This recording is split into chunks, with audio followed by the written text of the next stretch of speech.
En primera plana, Carlos Herranz.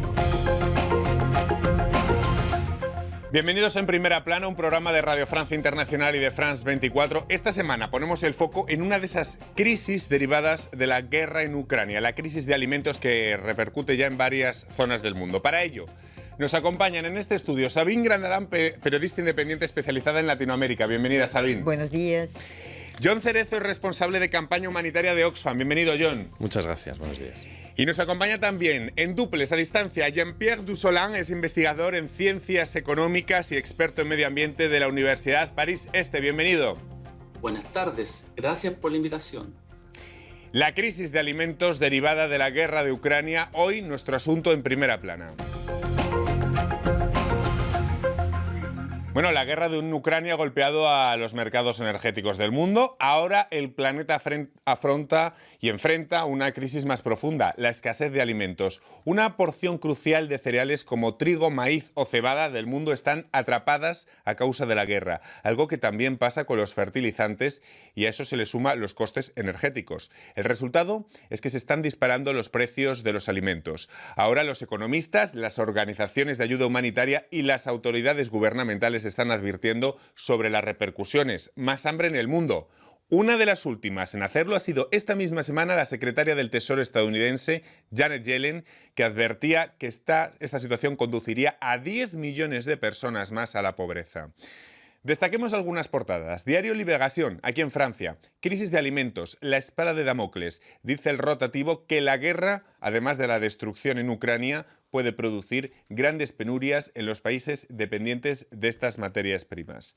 Diario La Opinión analiza también esta crisis alimentaria que viene. Afirma que las producciones de trigo, maíz o aceite van a repercutir en países pobres. También encontramos referencias a este asunto en la prensa latina, como este artículo en latino titulado «Así trabaja en América Latina para evitar crisis alimentaria». Brasil, dice el rotativo, busca posicionarse como abastecedor de maíz y Argentina aumenta retenciones para controlar la inflación. Vamos a ver luego cómo afecta esta situación a América Latina, pero antes de nada, estas son las otras crisis, digamos, las crisis derivadas. No sé, Sabine, si le parece que hemos hablado mucho de la energética porque afecta aquí a Europa, pero parece que prestamos menos atención a la de los alimentos porque afecta a países mucho más pobres, en realidad. Sí, es cierto que desde Europa tenemos el tema pendiente de la crisis energética y porque nos toca, porque Rusia es el segundo exportador de crudo del mundo y Europa representa el 60% de sus clientes con el gas, el carbón y el crudo de petróleo. Sin embargo, vamos a empezar hablando ahora más y más de la crisis alimentaria porque realmente también eso puede tener consecuencias para Europa con flujos de migración muy importantes a causa de la hambruna, de las hambrunas posibles. Y además tenemos otro aspecto que nos distancia un poco más de la crisis alimentaria de momento, es que tenemos esa política agrícola europea, la PAC, que hasta ahora nos protege con excedentes, pero eso no nos protege para mucho tiempo, ni para el año que viene, por ejemplo. John, ¿cómo lo ve? Parece que hemos hablado mucho de esa crisis energética y no tanto de esta.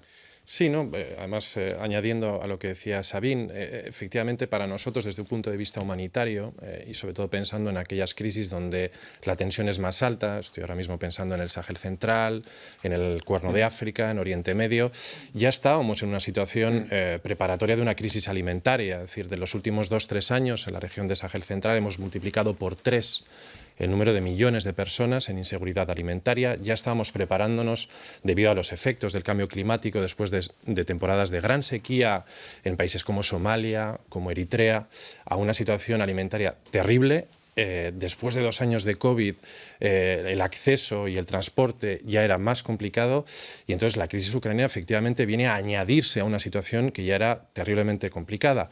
Una crisis que efectivamente, como lo señalabas antes, Ucrania y Rusia suponen el 30% del trigo mundial. En algunos países justamente ya en situación de alta tensión supone incluso a veces la totalidad. Estoy pensando en Eritrea, estoy pensando en Etiopía, son países que importan muchísimo.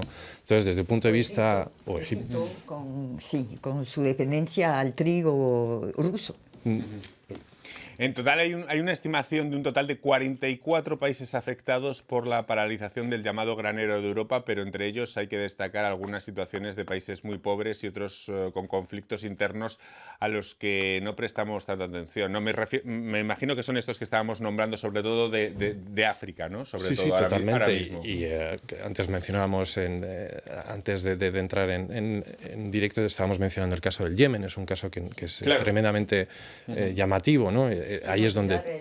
El Afganistán, que ya está en una situación muy crítica frente a la hambruna de millones de personas, y como eso puede tener consecuencias más graves aún con la crisis alimentaria de ahora.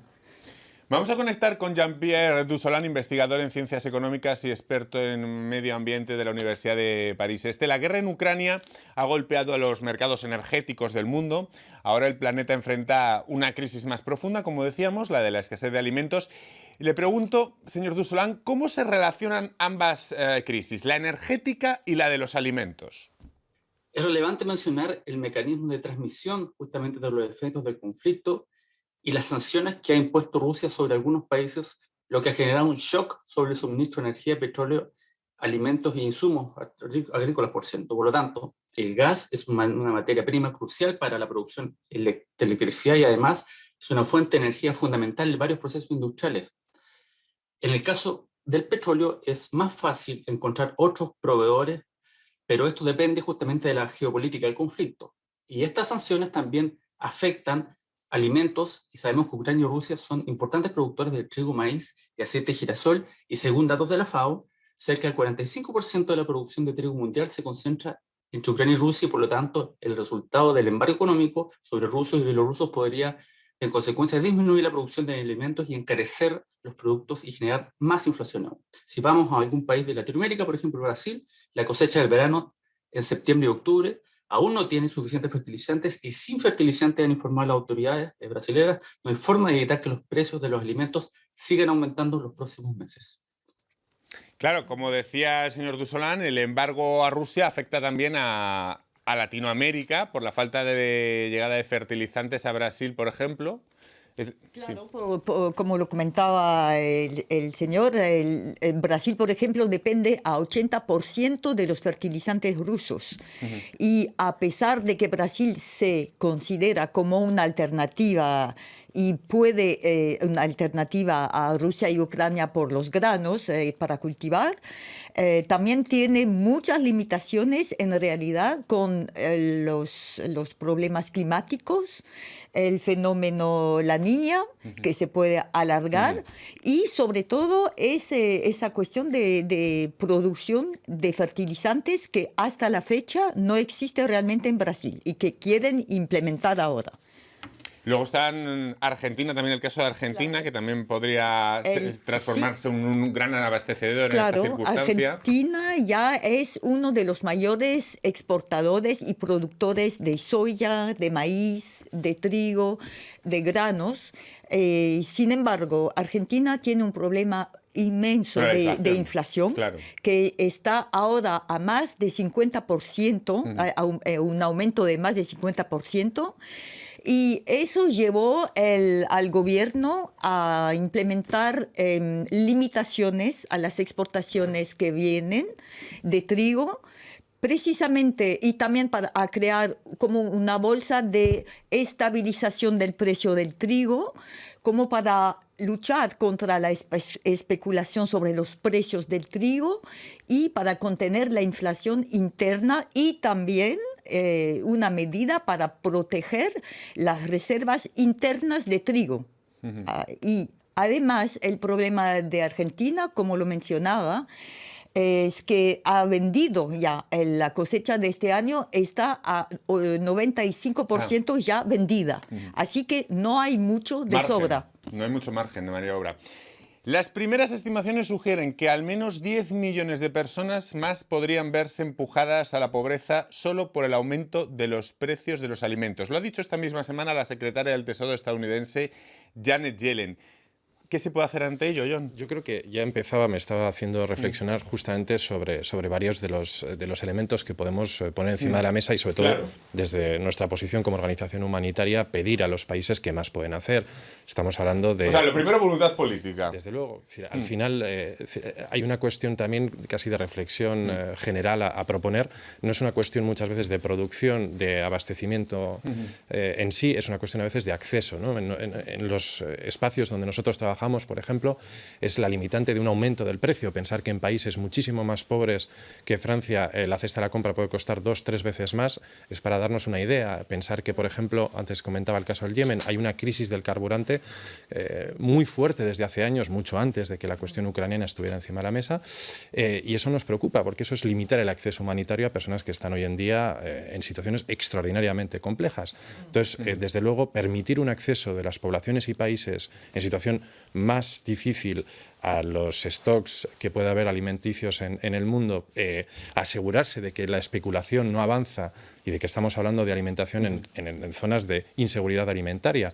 Y sobre todo, apelar otra vez a los países que más pueden a que financien a la altura de las necesidades todas las respuestas humanitarias. Es decir, por poner un ejemplo, en los países del Sahel donde nosotros trabajamos, a veces los planes de respuesta llegan a altura de 40-45%. Estamos hablando de que hay millones de personas que están en necesidad que se quedan fuera del plan. Entonces, yo leí también que la PAM, el Programa Alimentario Mundial de la ONU, está alertando sobre las dificultades para financiar esa crisis alimentaria porque ya no tienen el presupuesto para tener una respuesta adecuada, ¿no?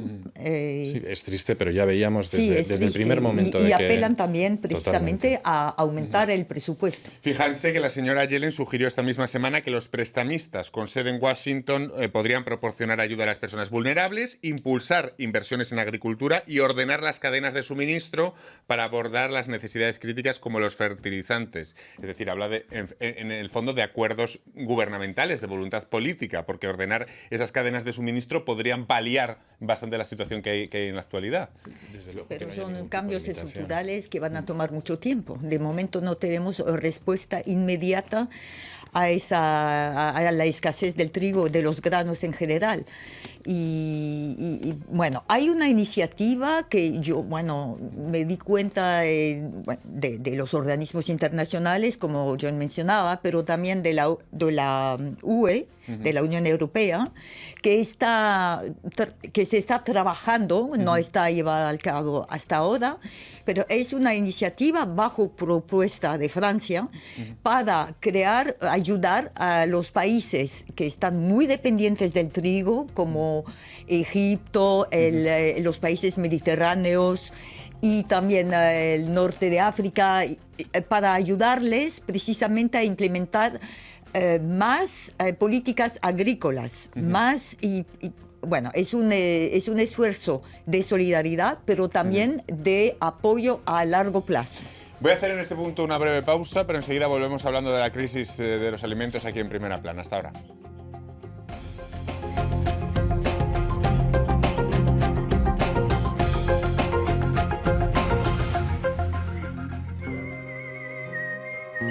RFI, la selección del mes. La Caravane Pass et Alma Dili.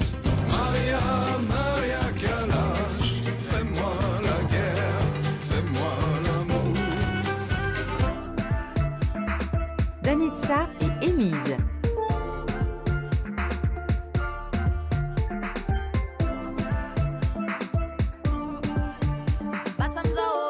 Bittersweet memories of yesterday. Naya Rockers and Clinton Chiron. Which ones will go? Which ones will stay? Óyeme pa'l que vende. The Bongo Hop. Quiero óyeme ñapa. Dame pues. Oye, quiero una ñapita chiquitica, aunque sea al derecho. RFI. Al revés. Seguimos en Primera Plana esta semana hablando de la crisis de alimentos derivada de la guerra de Ucrania. Lo hacemos con Jon Cerezo, responsable de campañas humanitarias de Oxfam, Jean-Pierre Dussolin, investigador en ciencias económicas y experto en medio ambiente en la Universidad de París Este, y Sabine Grandadán, periodista independiente especializada en Latinoamérica, que nos estaba hablando precisamente justo antes de ir a la pausa de un proyecto francés. Sí, un proyecto bajo una propuesta francesa, pero de la Unión Europea, que se está trabajando ahora, que está apelando a más miembros de la Unión Europea a juntarse.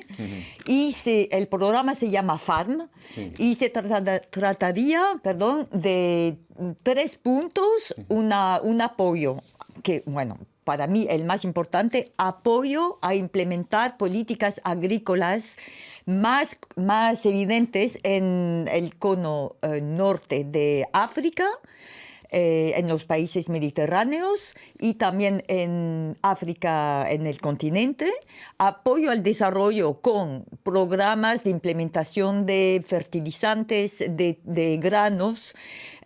Enseguida, para el corto plazo, sería una ayuda solidaria con granos, con los excedentes europeos. Y también el otro punto sería más formación y cooperación intrarregional a ese nivel del Mediterráneo, por ejemplo. Jean-Pierre Dussolin, una proporción crucial del trigo, del maíz y de la cebada del mundo está atrapada en Rusia y en Ucrania a causa de la guerra, y también una buena proporción de fertilizantes, como comentábamos antes, del mundo que está atascada. Creo que en el caso de los fertilizantes es Rusia y Bielorrusia. ¿A quién afecta más estos atascos y qué consecuencias tienen? Justamente para responder su pregunta, podemos ir a un artículo escrito en el 2014 por un investigador, Peter Havlik, del Instituto de Estudios Económicos Internacionales, quien midió justamente el impacto que produjo en los países europeos la crisis de anexión de Ucrania a Rusia justamente en el año mencionado, y su estudio dice que se produjo una disminución del 8% del PIB en Ucrania y del 1% justamente del PIB ruso entre el año 2014 y 2016, pero también se produjo una disminución no menor y afectó a los países de Europa dependiendo justamente de la exposición y de la duración del conflicto a la época de la anexión de la Crimea. Ahora bien, si vamos a Latinoamérica, aunque el volumen de negocios claramente de Rusia es bajo en comparación con otras regiones del mundo, hay ciertos sectores productivos que se están viendo afectados por la guerra, como los productores de banana en Ecuador, la carne colombiana y los importadores de fertilizantes brasileños que lo utilizan para la producción de la soya. En este sentido, también Brasil importa cerca del 80% de los fertilizantes que utilizan los agricultores, y el 20% de ese volumen proviene de Rusia, su principal proveedor. Pero las capacidades exportadoras rusas se ven afectadas por las sanciones económicas justamente que vienen de Occidente, al igual que ocurre con su vecina bielorrusa, otro gran proveedor de fertilizantes durante justamente este periodo de guerra. Por lo tanto, queda mucho que decir al respecto. Y luego está, me imagino que desde las organizaciones humanitarias, Jon, estáis tratando mucho el tema, las crisis superpuestas. Es decir, veníamos de la crisis del COVID y ahora tenemos esta. Y luego, sobre todo, países que están en permanente bucle de crisis. Los países que padecen, por ejemplo, conflictos prolongados. Hablábamos antes de Yemen, también Siria, Sudán del Sur, Etiopía, que ya estaban enfrentando graves emergencias alimentarias, la COVID y ahora esto. Me imagino que tendréis detectados países que estén al borde del colapso. Sí, totalmente. En fin, me permite usar la expresión de llueve sobre mojado. Es decir, para muchas poblaciones al final esto es una crisis más, una nueva crisis. No por ello deja de ser evidentemente muy fuerte y tiene un impacto terrible sobre la población, pero haciendo un poco una perspectiva mínimamente histórica, efectivamente, estamos hablando de países que ya están en una situación terriblemente complicada. Mencionaba antes, en los últimos 2-3 años, multiplicada por 3 la población en el Sahel central en situación de inseguridad alimentaria. Yemen, 7 años de guerra, y no me quiero marchar aquí como humanitario sin mencionar que al fin y al cabo y al final del día los mapas del conflicto y de la inseguridad alimentaria se superponen. Es decir, hoy en día el conflicto, la guerra, sigue siendo el principal motor para la inseguridad alimentaria. Al final el carburante, el precio del carburante se suma, al final el COVID y sus restricciones de acceso se suman. Entonces, efectivamente, hay países a los que realmente tenemos que mirar. Mencionabas al principio, ¿no?, la diferencia de atención. A nosotros nos preocupa la diferencia de atención política, la diferencia diferencia de atención desde la financiación.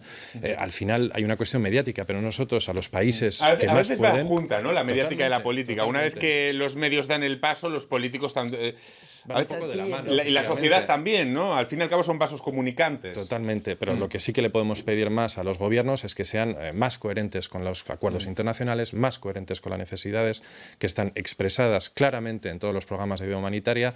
Estábamos mencionando antes el Programa Mundial de Alimentos, que hizo ya una llamada a todos los gobiernos ricos avisando de que esta ya tendría un impacto rápidamente sobre el precio y la capacidad de abastecer en alimentos a poblaciones ya en estrés alimenticio. Entonces, necesitamos que efectivamente la atención esté puesta también en esos países que llevan una trayectoria de gran dificultad y de inseguridad alimentaria. Los economistas esperan que la guerra infle aún más los precios de los alimentos. La inflación a medio y largo plazo no solo tiene consecuencias para los bolsillos, sino, y paso a un punto más político, Sabine, sino que hemos visto también que en la historia hay escenarios hiperinflacionistas de los que han emergido populismos y oscurantismos muy preocupantes.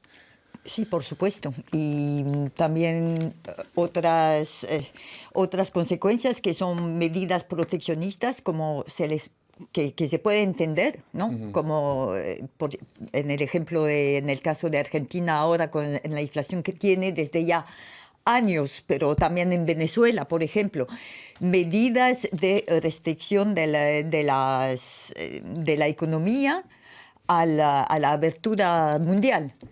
Pero al fin y al cabo, los productores como Brasil y Argentina, yo creo que por el interés que tienen en el aporte de divisas que eso les puede traer, van a considerar un aumento enorme de su producción. Pero eso no será este año, sino el año que viene, quizás. No se sabe. Depende de los factores que hemos evaluado, como las condiciones climáticas. A mí lo que me preocupa también, además de esa inflación y de las reacciones quizás proteccionistas de algunos países, es que, por ejemplo, en Brasil, Bolsonaro considera como una buena oportunidad de poder cultivar más, porque eso le aporta, como se dice, agua a su molino, de cultivar y desforestar mucho más en Amazonía. De eso no hemos hablado, pero yo creo que es un tema pendiente para los años que vienen. Bueno, a pesar de que podemos ver si Bolsonaro se queda o no, pero a pesar de este problema, los impactos ambientales de esa crisis alimentaria van a ser muy fuertes. Hay otros obstáculos, además. Naciones Unidas estimó que hasta un 30% de las tierras de cultivo ucranianas podrían convertirse en zonas de guerra, y debido a que millones de ucranianos están huyendo del país o sumándose al frente de batalla, hay mucha menos gente que pueda trabajar el campo. Además, no sé si hablamos de un problema que tardará en solucionarse por completo años, teniendo en cuenta estos factores. Es decir, además de que estamos en un granero, incluso cuando la situación esté pacificada, no se habrá resuelto todavía este problema. Además, yo creo que hay que recordar también la situación en Ucrania. Nosotros nos permite el estar presentes en Polonia, ver un poco qué es lo que está sucediendo.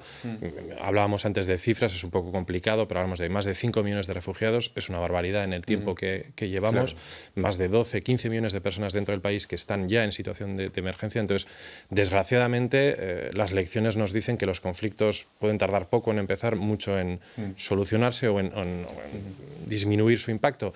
En cualquier caso, toda la ayuda tiene que movilizarse. De hecho, se acoge con buena perspectiva la Directiva Temporal de Protección de la Unión Europea, que permite que todos los ucranianos sean refugiados en el momento de llegar. Hace falta extenderla y hace falta efectivamente rápidamente movilizarse para esas zonas que van a verse afectadas, pero efectivamente, como en todo conflicto, nuestra posición no puede ser otra. Cese de las armas, que se abran diálogos, que se abra la paz y que se permita el acceso sin ningún tipo de restricción a los actores humanitarios. Es verdad esa frase, qué fácil es o qué rápido se comienza un conflicto y lo que tarda luego en cicatrizarse. Señor Dussolán, los precios de los alimentos, los fertilizantes, el petróleo, el gas e incluso los metales como el aluminio o el níquel, también los costes del transporte.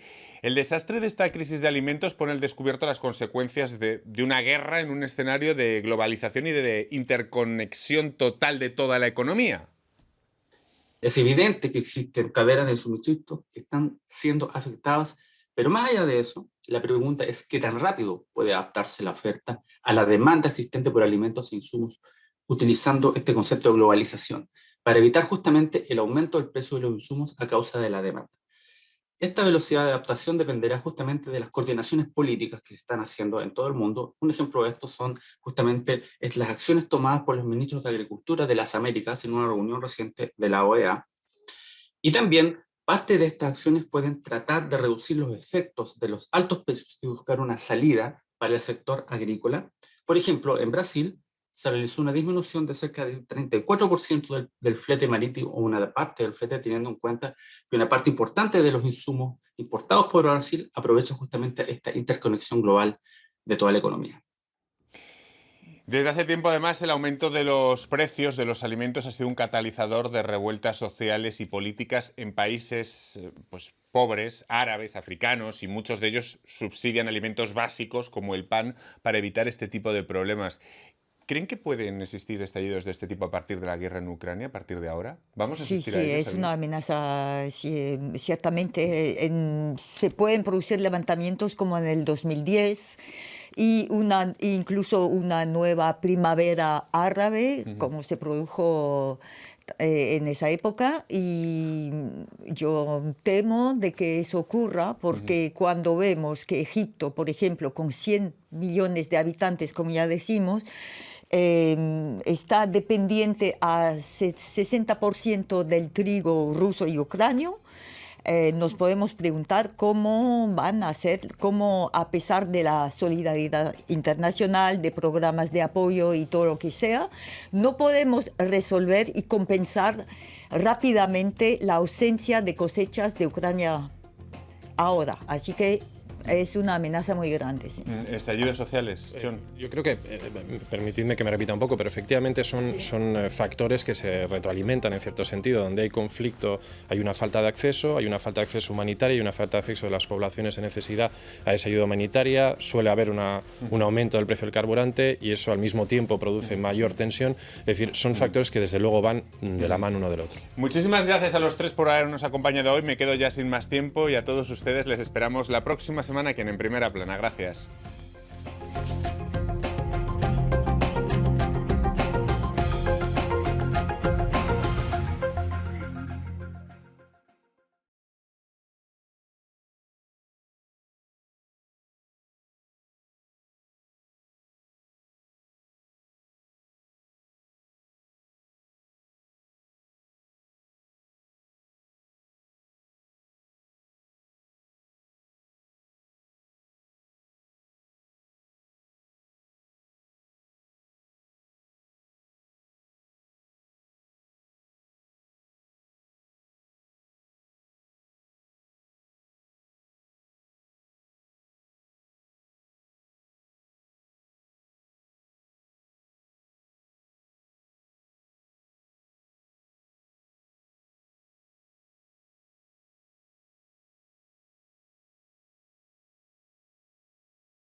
Me permite usar la expresión de llueve sobre mojado. Es decir, para muchas poblaciones al final esto es una crisis más, una nueva crisis.